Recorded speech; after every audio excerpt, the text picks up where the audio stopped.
നമസ്കാരം. ബാക്കി പത്രത്തിന്റെ പുതിയ അധ്യായത്തിലേക്ക് സ്വാഗതം. ഞാൻ മുഹമ്മദ് സാലു.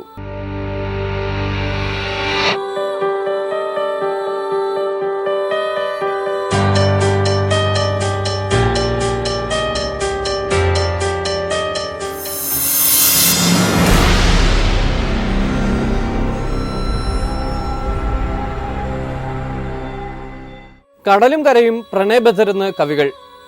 പക്ഷേ ഭീമൻ തിരമാലകൾ കരയെ കടന്നാക്രമിച്ച ആ കറുത്ത പകൽ നമുക്ക് മറക്കാൻ കഴിയില്ല.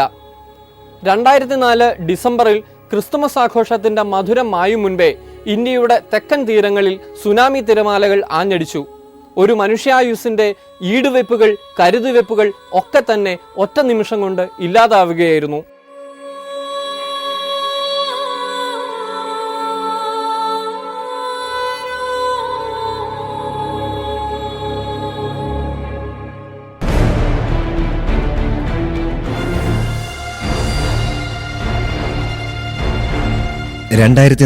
ഡിസംബർ 26 ലക്ഷക്കണക്കിന് ജീവിതങ്ങളെ കടപുഴക്കി എറിഞ്ഞുകൊണ്ട് സുനാമി ആക്രമിച്ച ദിനം. ഇന്തോനേഷ്യയിലെ ദ്വീപുകൾ കേന്ദ്രമായുള്ള ഭൂചലനം ഇന്ത്യൻ മഹാസമുദ്രത്തിന്റെ തീരങ്ങളിൽ വൻ നാശനഷ്ടവും മരണവും വിതച്ചു. കേരളത്തിൽ ഏറ്റവുമധികം ദുരന്തം വിതച്ചത് കൊല്ലം, ആലപ്പുഴ തീരങ്ങളിൽ. തിരമാലകൾ ജീവിതങ്ങളെയും കരുതിവെക്കലുകളെയും സ്വപ്നങ്ങളെയും കവർന്നെടുത്ത ദിനം കേരളം ഒന്നാകെ പകച്ചു നിന്നുപോയി.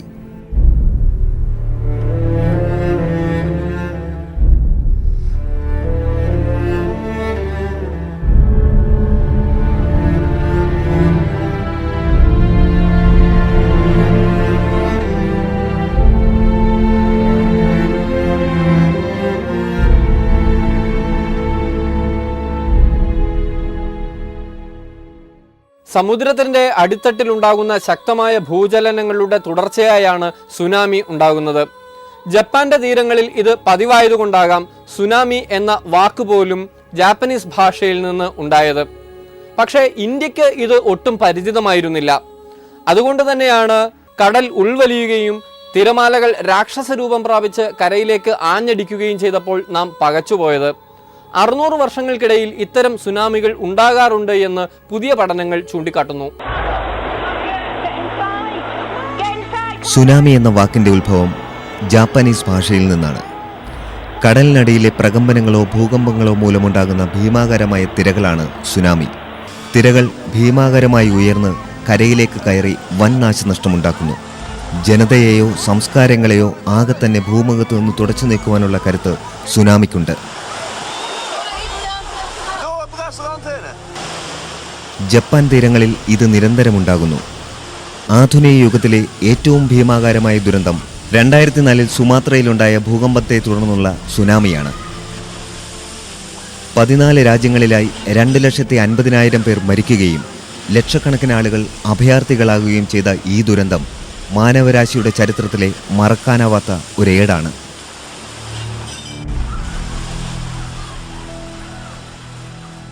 സുനാമി സംഭവിക്കുന്നത് 2004 ഡിസംബർ 26 അത് ആദ്യം തിരമാലകൾ കയറുന്നത് തമിഴ്നാടിൻ്റെ തീരത്താണ്. പിന്നെ നിക്കോബാർ ഐലൻഡ്സ്. ഞങ്ങളന്ന് മുഖ്യമന്ത്രി അടക്കം മന്ത്രി കുഞ്ഞാലിക്കുട്ടിയുടെ മകളുടെ കല്യാണത്തിന് കൊച്ചി ലേമയുടെ ഹോട്ടലിരിക്കുമ്പോഴാണ് ഒരു 11:30 ആദ്യത്തെ മെസ്സേജ് വരുന്നത്. ഇങ്ങനെ വേളാങ്കണ്ണിയിൽ ഭയങ്കരമായ തിരമാല കയറി. കുറേ കഴിഞ്ഞപ്പോഴേക്കും വീണ്ടും മെസ്സേജ് വന്നു, നമ്മുടെ അറബിക്കടലിലും കടലിൽ വെച്ച് പുറകോട്ട് പോകുന്നു. അപ്പോഴേക്കും CM പറഞ്ഞു എന്തോ വരാൻ പോകുന്നു. അദ്ദേഹം ഇപ്പം തന്നെ കൊല്ലത്തേക്ക് പുറപ്പെട്ടു. അങ്ങനെ പോന്നു. ഞങ്ങളൊക്കെ അതാണ് നിന്നു. അപ്പോൾ ഏറ്റവും കൂടുതൽ രൂക്ഷമായ അറ്റാക്ക് വന്ന കേരളത്തിൽ വന്നത് 4 പ്രദേശത്താണ്. ഒന്ന് കൊല്ലം ജില്ലയിലെ ആലപ്പാട് പഞ്ചായത്ത്, തൊട്ടടുത്തുള്ള ആലപ്പുഴ ജില്ലയിലെ ആറാട്ടുപുഴ പഞ്ചായത്ത്, പിന്നീട് ആലപ്പുഴ ജില്ലയിലെ അന്ധകാരനഴി, പിന്നീട് എറണാകുളം ജില്ലയിലെ ചെല്ലാനത്ത് മരണം ഉണ്ടായില്ല, അവിടെ കുറേ അറ്റാക്ക് വന്നു. പിന്നീട് എടവനക്കാടിൽ 4 പേര് മരിച്ചു, അന്ധകാരൻ 4 പേര് മരിച്ചു. 160ഓളം പേരാണ് ഈ 2 പഞ്ചായത്തിൽ ആലപ്പാടും ആറാട്ടുപുഴയും മരിച്ചത്. ഞാൻ ഈ റോഡ് സൈഡ് നിൽക്കുകയായിരുന്നു. അന്ന സമയത്ത് കടൽ ഉള്ളിലോട്ട് വലിഞ്ഞ് ഇത് കണ്ട് എന്താ സംഭവിക്കുന്നതെന്ന് അറിഞ്ഞുകൂടായിരുന്നു. പക്ഷേ പിന്നെ ഒരു വലിയ തിര വന്ന് ഈ കിഴക്കോട്ടടിച്ച് കയറുകയും ഞങ്ങളെല്ലാം കൂടി കായൽ തീരത്ത് പോയി രക്ഷപ്പെടുകയൊക്കെ ചെയ്ത് അതിനുശേഷം ഈ റോഡിൽ കൂടെ ഏത് സമയത്തും കടൽ വന്നു കഴിഞ്ഞാൽ ഇപ്പുറത്ത് വീഴുക. അപ്പോൾ സർക്കാരിൻ്റെ അടുത്ത് പല പ്രാവശ്യം വന്ന് സർക്കാർ ഇതുവരെ ഫോട്ടോ എടുക്കുന്ന കാര്യങ്ങൾ എല്ലാം നടക്കുന്നുണ്ട്. പക്ഷേ വികസന പ്രവർത്തനങ്ങളൊന്നും നടക്കുന്നില്ല. ആയിരക്കണക്കിന് ആളുകൾക്ക് നാശനഷ്ടങ്ങൾ വിതറി, അതോടൊപ്പം തന്നെ നൂറുകണക്കിന് ആളുകളുടെ ജീവൻ അപഹരിച്ച് ഒരു ജീവിതകാലം മുഴുവൻ സമ്പാദിച്ചതും നേടിയതും എല്ലാം നഷ്ടപ്പെടുത്തി ആ മഹാദുരന്തം കേരളത്തെ ഒരർത്ഥത്തിൽ പറഞ്ഞാൽ വിഴുങ്ങുകയായിരുന്നു. ഇന്ന് ഏകദേശം 8.5 വർഷം പൂർത്തിയായിരിക്കുകയാണ്. നമുക്കറിയാം, അച്ഛനമ്മമാർ നഷ്ടപ്പെട്ടവർ, കുട്ടികൾ നഷ്ടപ്പെട്ടവർ, ജീവിത ഉപാധികൾ നഷ്ടപ്പെട്ടവർ, അവരെല്ലാം ആ ദുരന്തത്തിൻ്റെ അനുഭവം പേറി ഇന്നും നമ്മുടെ മനസാക്ഷിയുടെ മുന്നിൽ, മനുഷ്യൻ്റെ മുന്നിൽ ഒരു ചോദ്യചിഹ്നമായി മാറിയിരിക്കുകയാണ്. 2004 ഡിസംബർ 26 സുനാമി ദുരന്തം എൻ്റെ ഓർമ്മയിലേക്ക് വരികയാണ്. ഞാൻ ബോട്ടിനടുത്തായിരുന്നു. തിരുമുല്ലവാരത്തും ശക്തികുളങ്ങരയിലുമൊക്കെ തിരയടിച്ചു കയറിയെന്നറിഞ്ഞ് ഞാനും എൻ്റെ പ്രദേശത്തേക്ക് വരുമ്പോൾ കാണുന്ന കാഴ്ചയെന്ന്, ആലപ്പാടെത്തുമ്പോൾ കാണുന്ന കാഴ്ച എന്ന് പറയുന്നത് വെള്ളത്തിൽ കുത്തിയൊലിച്ചു പോയിരിക്കുന്ന പുസ്തകത്താളുകൾ, കുട്ടികളുടെ യൂണിഫോമുകൾ, നിരവധി കെട്ടിടങ്ങളുടെ താഴെ നിന്ന് ജഡം തിരിച്ചെടുക്കാനാവാത്ത വിധം അപകടത്തിൽപ്പെട്ട് ജീവൻ നഷ്ടപ്പെട്ട ആൾരൂപങ്ങൾ. വളരെ ഭീകരമായൊരു ദൃശ്യമായിരുന്നു ആലപ്പാടിൽ. തുടർന്ന് വന്ന സന്നദ്ധ സംഘടനകളുടെ പ്രവർത്തനം, സന്നദ്ധ സംഘടനകൾ കൈകാര്യം ചെയ്ത രാഷ്ട്രീയം, അത് ഈ നാടിനെ ആകെ കുഴച്ചു മറിക്കുകയായിരുന്നു. സുനാമി ദുരന്ത ദിവസം ഞാൻ കോൺഗ്രസിൻ്റെ മുൻ മണ്ഡലം പ്രസിഡന്റ് ശ്രീ CC മുരളി അദ്ദേഹത്തിൻ്റെ മകൻ്റെ കല്യാണ ചടങ്ങുമായി ബന്ധപ്പെട്ട് നിൽക്കുകയാണ്. ആ കല്യാണ വീട് വെള്ളം സുനാമി തിര കയറി പൂർണ്ണമായും തകർന്നു. പിന്നെ ആ പന്തലും മറ്റ് ആ സംവിധാനങ്ങളെല്ലാം തകർന്നു. എൻ്റെ കയ്യിൽ ഒരു 7 വയസ്സുള്ളൊരു കുട്ടി, ഞാനിപ്പോൾ ആ കുട്ടി ഏതാണെന്ന് പോലും ഓർക്കുന്നില്ല. പിന്നെ കുട്ടിയെ കിട്ടി. അവിടെ മുഴുക്കെ വീട് ആ പ്രദേശം മുഴുക്കെ വെള്ളം കൊണ്ട് കയറി മുഴുക്കെ തകർന്ന ഒരവസ്ഥയാണ് എനിക്ക് ആദ്യമായി സുനാമിയിലുണ്ടായ അനുഭവം. അതിനുശേഷമാണ് വടക്കൻ മേഖലകളിൽ ഇങ്ങനെ കൂടുതലായി ഈ മരണമുണ്ടാകുന്നുവെന്നും അവിടെ ഈ പ്രദേശം മുഴുക്കെ ഈ രാക്ഷസ തിരമാല തകർത്ത് കളഞ്ഞുവെന്നും നമുക്ക് ബോധ്യപ്പെടുന്നത്. 2004 അതിഗംഭീരമായ രൂപത്തിൽ സുനാമി പ്രത്യക്ഷപ്പെട്ടു.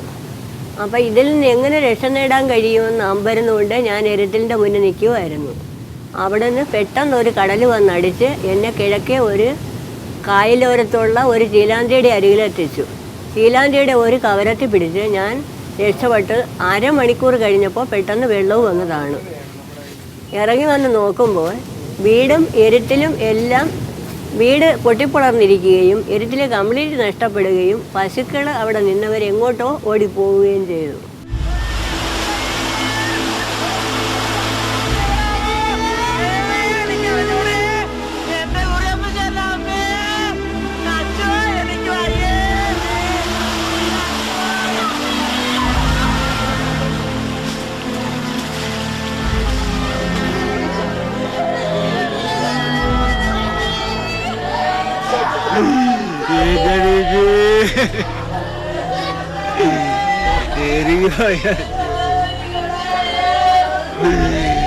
എന്റെ മോനുണ്ടോ?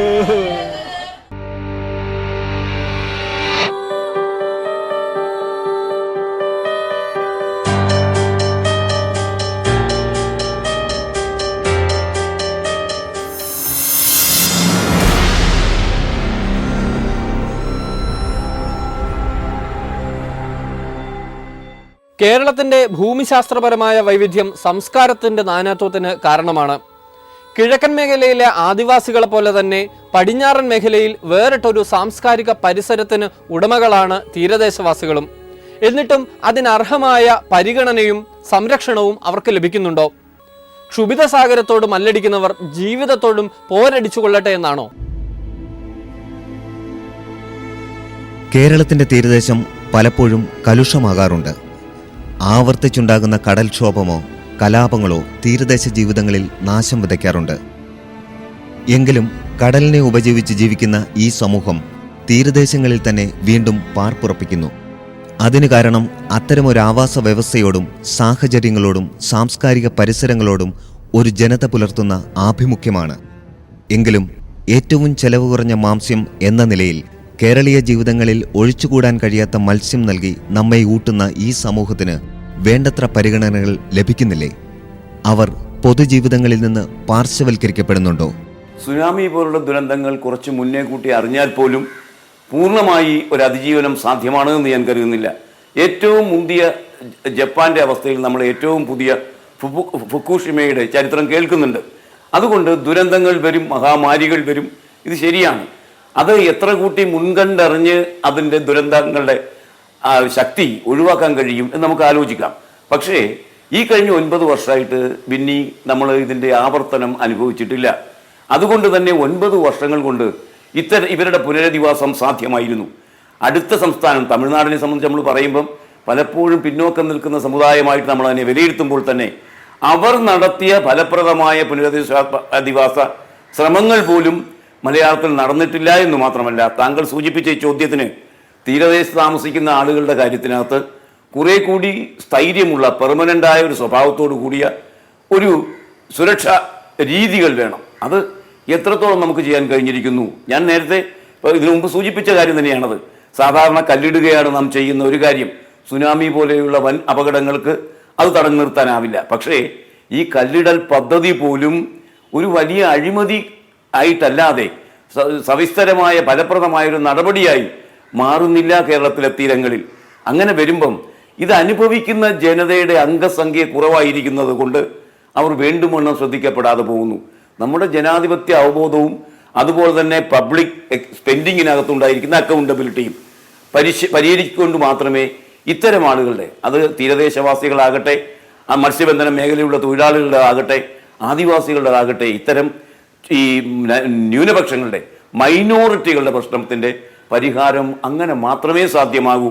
അതാണ് ഇതിനകത്തുനിന്ന് പഠിക്കേണ്ട ഏറ്റവും വലിയ കാര്യം എന്നാണ് എനിക്ക് തോന്നുന്നത്. ഒരു ഭാഗത്ത് കടലും മറുഭാഗത്ത് കായലുകളും അഴിമുഖങ്ങളും ഒക്കെയായി കിടക്കുന്ന നമ്മുടെ തീരദേശം ഏത് തരത്തിലുള്ള കടലാക്രമണത്തിനും എപ്പോൾ വേണമെങ്കിലും വിധേയമാകാം എന്നുള്ള രീതിയിലാണ് നമ്മൾ ഇതുവരെ കണ്ടുവന്നിട്ടുള്ളത്. 1963 തന്നെ ആലപ്പുഴ ജില്ലയിലെ പുറക്കാട് പോലുള്ള പ്രദേശങ്ങളിൽ കടുത്ത കടലാക്രമണം ഉണ്ടായിട്ടുള്ള വാർത്തകൾ വന്നിട്ടുള്ളതാണ്. ഇപ്പോൾ ഒരു പക്ഷേ കേരളത്തിലെ ഏറ്റവും കൂടുതൽ കടലാക്രമണത്തിന് വിധേയമാകുന്ന പ്രദേശങ്ങളുടെ കൂട്ടത്തിൽ ഒന്ന് ഇരവുരം പോലെയുള്ള കൊല്ലം ജില്ലയിലെ ചില പ്രദേശങ്ങളാണ്. പ്രധാനമായും ഇന്ന് മനുഷ്യൻ്റെ ഇടപെടൽ കൊണ്ട് മാത്രമാണ് വളരെ വലിയ തോതിലുള്ള കടലാക്രമണം ഇന്ന് കേരള തീരത്ത് ഉണ്ടായിക്കൊണ്ടിരിക്കുന്നത് എന്ന് നമുക്ക് പ്രത്യേകിച്ച് പരിശോധിച്ചാൽ ബോധ്യമാകും. പ്രധാനമായും അശാസ്ത്രീയമായ രീതിയിലുള്ള കടൽ ഭിത്തികൾ, അഴിമുഖങ്ങൾ കേന്ദ്രീകരിച്ചും അല്ലാതെയും നിർമ്മിച്ചിട്ടുള്ള വലിയ തോതിലുള്ള പുലിമുട്ടുകൾ, ഇതൊക്കെ കടലിൽ നിന്ന് അതിശക്തമായി വരുന്ന തിരമാലകളായി വരുന്ന ഊർജ്ജത്തെ മറ്റ് ഭാഗത്തേക്ക് തിരിച്ചു വിട്ടുകൊണ്ട് ആ പുതിയ പ്രദേശങ്ങളിൽ കടലാക്രമണം ഉണ്ടാക്കുന്ന രീതിയിലുള്ള ഒരു സ്ഥിതിവിശേഷമാണ് ഇന്ന് കേരളത്തിൽ കണ്ടിട്ടുള്ളത്. അപ്പോൾ ഇത് പരിഹരിക്കുക എന്ന് പറയുന്നത് ഒരുപക്ഷെ വികസന പ്രവർത്തനങ്ങളുടെ ഭാഗമായി നടക്കുന്ന ഒരുപാട് പദ്ധതികൾ ഇന്ന് കേരളത്തിൽ വരുന്നുണ്ട്. അതിനുവേണ്ടിയുള്ള മുറവിളി കൂടി വരുന്ന ഒരു കാലമാണ്. ഈ സമയത്ത് അത്രയധികം പദ്ധതികളൊന്നും നമുക്ക് ഒഴിവാക്കാൻ കഴിയത്തില്ലെന്നുണ്ടെങ്കിലും കുറേയൊക്കെ ശാസ്ത്രീയമായ പഠനങ്ങളുടെ അടിസ്ഥാനത്തിൽ തീരസംരക്ഷണവും തീരദേശത്തെ ഉപജീവനം കഴിക്കുന്ന മത്സ്യത്തൊഴിലാളികളുടെ സുരക്ഷയും ഒക്കെ കണക്കാക്കിക്കൊണ്ടുള്ള ഒരു പരിസര ആഘാത പഠനത്തിൻ്റെ അടിസ്ഥാനത്തിൽ നിർമ്മാണ പ്രവർത്തനങ്ങൾ നടത്തുന്നതായിരിക്കും കേരളത്തിന് ഏറ്റവും അനുയോജ്യം എന്നാണ് ഇപ്പോൾ നിലവിൽ ഉള്ള ഒരവസ്ഥയിൽ നമുക്ക് പറയാൻ കഴിയുന്നത്. ജീവനും സ്വത്തിനും ഏറ്റവും അധികം നഷ്ടമുണ്ടായത് കൊല്ലം ജില്ലയിൽ കരുനാഗപ്പള്ളി താലൂക്കിലെ ആലപ്പാട് ഗ്രാമപഞ്ചായത്തിലാണ്. 17 കിലോമീറ്റർ നീളവും ശരാശരി 250 മീറ്റർ മാത്രം വീതിയുമുള്ള ഒരു തീരദേശ ഗ്രാമം. ഇതുപോലെ ഒരു ഗ്രാമം കേരളത്തിൽ മറ്റൊന്നുണ്ടാവുകയില്ല. ഒരു നാട് മുഴുവൻ ഇല്ലാതെയാകുന്ന ഭീതി സൃഷ്ടിച്ചുകൊണ്ട് തിരമാലകൾ താണ്ഡവമാടിയ മണ്ണ്. ഇത് കൊല്ലം ജില്ലയിൽ കരുനാഗപ്പള്ളി താലൂക്കിലുള്ള ആലപ്പാട് എന്ന ഗ്രാമം. കടലിനും കായലിനുമിടയിൽ നേർത്ത ഒരു കരപ്രദേശം. മത്സ്യബന്ധനം ജീവിതോപാധിയായി തിരഞ്ഞെടുത്ത ഒരു ജനത. ഇവരുടെ ശാന്തമായ ജീവിതങ്ങളിലേക്കാണ് സുനാമി തിരമാലകൾ ഒരു ദിനം അലയടിച്ച് കയറിയത്. എല്ലാം തരുന്ന കടൽ ഒരു ദിനം എല്ലാം തിരികെ വാങ്ങുകയായിരുന്നു.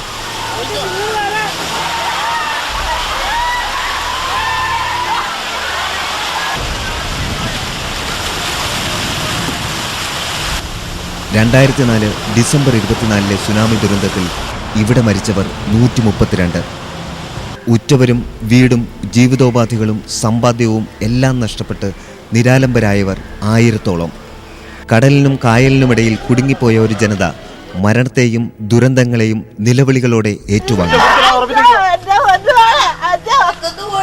അമ്മയെ കണ്ടരെ ആര് രക്ഷപ്പെടുത്തിയെന്ന് അമ്മയ്ക്ക് ഓർമ്മയില്ല മോളെ. അമ്മയെ പൊക്കിക്കൊണ്ടുവരുമ്പോൾ എന്റെ മോനെ കൈ ഇങ്ങനെ ഞാനൊരു ബാളോരില്ലായിരുന്നു. എന്റെ മക്കളെ മൂന്നിനെ രക്ഷിക്കാൻ ഈ രാജ്യത്തെങ്ങും പ്രളയം കൊണ്ടാളെല്ലാം ഒഴുകുന്ന ആരാരെ രക്ഷിക്കും? ആലപ്പാട് എന്ന് പറയുന്ന ഭൂപ്രദേശം കായലിനും കടലിനും ഇടയിൽ വളരെ വിശാലമായൊരു ഭൂപ്രദേശമായിരുന്നു.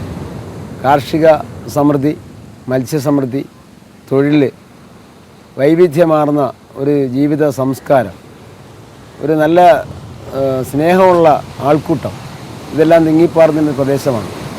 ഈ പ്രദേശത്തെ 3 പ്രശസ്തമായ പാടങ്ങൾ, മൂക്കുമ്പുഴപ്പാടം, പൊന്മനപ്പാടം, പനക്കടപ്പാടം, ഇതൊക്കെ മധ്യ തിരുവിതാംകൂറിനെ തന്നെ തീറ്റിപ്പോറ്റിയിരുന്നു എന്ന് പറയുന്ന നെല്ലിൻ്റെ കലവറയായിരുന്നു. ഈ ഭൂമിയൊക്കെ നഷ്ടപ്പെട്ടത് ഖനനം മൂലം തന്നെയാണ് എന്നുള്ളത് കാര്യത്തിൽ യാതൊരു സംശയവുമില്ല. 1911 മാൻ പവർ ഉപയോഗിച്ച് തുടങ്ങിയ ഖനനം പിൽക്കാലത്ത് സ്വകാര്യ കമ്പനികളിൽ നിന്നും പൊതുമേഖലാ സ്ഥാപനങ്ങളിലേക്ക് വന്നതോടെ കൂടുതൽ മെഷീനറികൾ ഉപയോഗിച്ചുള്ള ഖനനം തുടങ്ങി. ഈ ഖനനം ഈ തീരപ്രദേശത്തെ ആകമാനം നശിപ്പിക്കുകയായിരുന്നു. കടലിൽ നിന്നും ഭൂമിക്കുള്ള ഉയരം വളരെ താണുപോവുകയും ഈ പ്രദേശം അവസാനം സുനാമി ദുരന്തത്തിന് ഇരയാവുകയും ചെയ്തു. കടലിനും TS കനാലിനും ഇടയിൽ 17.5 കിലോമീറ്റർ നീളത്തിൽ കിടക്കുന്ന ഒരു വരമ്പ് പോലെ കിടക്കുന്ന ഇത്തരത്തിലൊരു പഞ്ചായത്ത് കേരളത്തിൽ നിന്നല്ല ലോകത്ത് ഒരു സ്ഥലത്തും കാണില്ല. മാത്രമല്ല, ഈ പഞ്ചായത്ത് യഥാർത്ഥത്തിൽ എൻ്റെ അഭിപ്രായം അങ്ങ് വട്ടക്കായൽ മുതൽ അപ്പർ കുട്ടനാട് വരെയുള്ള ഓണാട്ടുകര എന്ന് പറയുന്നത് കേരളത്തിൻ്റെ ഒരു വലിയ സമ്പത്തിൻ്റെ ഒരു കേന്ദ്രമാണ്, സമൃദ്ധിയുടെ കേന്ദ്രമാണ്. ആ ഓണാട്ടുകര യഥാർത്ഥത്തിൽ സംരക്ഷിച്ചു നിർത്തുന്നത് ആലപ്പാട് പഞ്ചായത്ത് എന്ന് പറയുന്ന ഈ മണൽ പ്രദേശമാണ്, മണൽ ബണ്ടാണ്. ആ ബണ്ട് തകർന്നാൽ തീർച്ചയായും ഇവിടെ ഇല്ലാതാകുന്നത് ഓണാട്ടുകരയാണ്. ഓണാട്ടുകര തകർന്നാൽ എന്താ, കേരളം തകർന്നു എന്നാണ് എൻ്റെ അർത്ഥം. ദുരന്തങ്ങൾ കണ്ട് വിറങ്ങലിച്ച് നിൽക്കാനല്ല നാം ശീലിക്കേണ്ടത്. ഉണ്ടായ ദുരന്തങ്ങളെ നാം എങ്ങനെ അഭിമുഖീകരിച്ചു എന്ന് പരിശോധിക്കണം. സുനാമി ദുരന്തം നമുക്ക് തന്ന പാഠം ഇതുവരെ നാം വായിച്ചു തുടങ്ങിയിട്ടില്ല. ദുരന്ത നിവാരണ സംവിധാനത്തെക്കുറിച്ചും ഇപ്പോഴും നമുക്ക് അപരിചിതമായ അതിജീവന മാർഗങ്ങളെക്കുറിച്ചും വിശദമായ ചർച്ചകളും പഠനങ്ങളും ഉണ്ടാകണം. കൂടുതൽ ആഴത്തിലുള്ള നിരീക്ഷണങ്ങളും നിർദ്ദേശങ്ങളുമായി ബാക്കി പത്രത്തിന്റെ അടുത്ത അധ്യായത്തിൽ വീണ്ടും കാണാം. നന്ദി, നമസ്കാരം.